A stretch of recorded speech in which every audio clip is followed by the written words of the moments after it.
Hello guys, welcome to our channel. आज हम class 11th के केमिस्ट्री का chapter number 1 some basic concept of the chemistry का problem number 1.6 करने जा रहे हैं। लेटेड द क्वेश्चन के अंदर हमें कहा गया है a solution is prepare by adding the 2 gram of the substance A to 18 gram of the water, calculate the mass percent of the solute. तो ये क्या कह रहे हैं, एक सॉल्यूशन बनाया गया।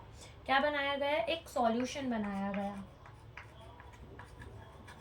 ठीक है। और वो सॉल्यूशन कैसे बनाया गया? 2 ग्राम ऑफ द सब्सटेंस ए हमने डाला और क्या डाल दिया? 18 ग्राम ऑफ वाटर डाल दिया। क्या डाल दिया? 18 ग्राम ऑफ दी H2 डाल दिया और 2 ग्राम ऑफ दी कुछ सब्सटेंस डाला ए, जो कि हमें नहीं पता कि वो क्या है, ना हमें जानना कि वो क्या है, ठीक है। तो एक सॉल्यूशन बनाया गया 2 ग्राम ऑफ ए डालकर और 18 ग्राम ऑफ दी वाटर डालकर एक सॉल्यूशन बना दिया गया।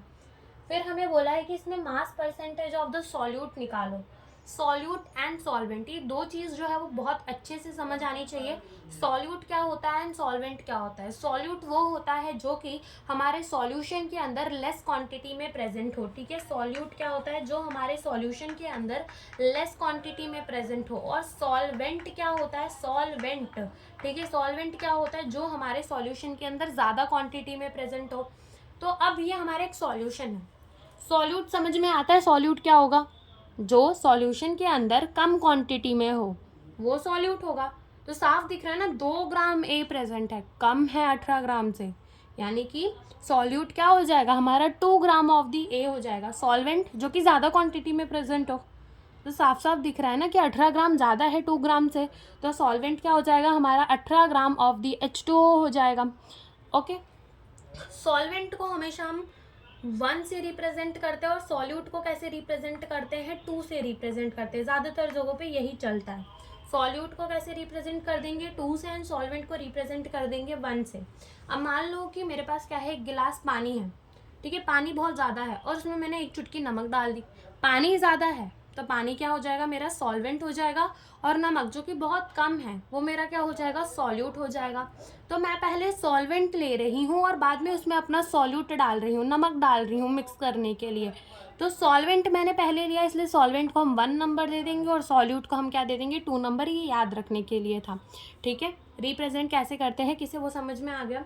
अब इस क्वेश्चन के अंदर हमें क्या बोला है? Mass percentage of the solute find करने को कहा है।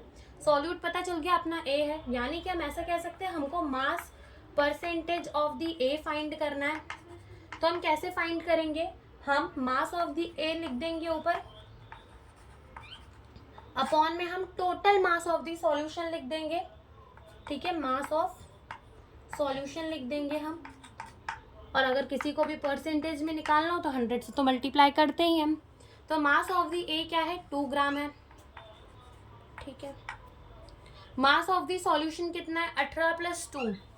Mass of the solution, solution तो दोनों को मिक्स करके बनाया गया, तो 18 + 2 कितना हो जाएगा? 20 ग्राम हो जाएगा। इनटू क्या हो जाएगा हमारा? 100। 0 से 0 कट, 2 से 2 कैंसिल, बचा क्या हमारे पास? खाली 10। यानी कि जो हमारा मास परसेंटेज ऑफ दी ए है वो कितना आ गया? 10%। यानी कि एक सॉल्यूशन के अंदर जो हमारा ए है उसका परसेंटेज कितना है? 10। बाकी 90% क्या है हमारे? वाटर है। 90% क्या है हमारा? वाटर है। तो यही हमें इस क्वेश्चन के अंदर निकालने के लिए कहा था। Thank you for watching the video.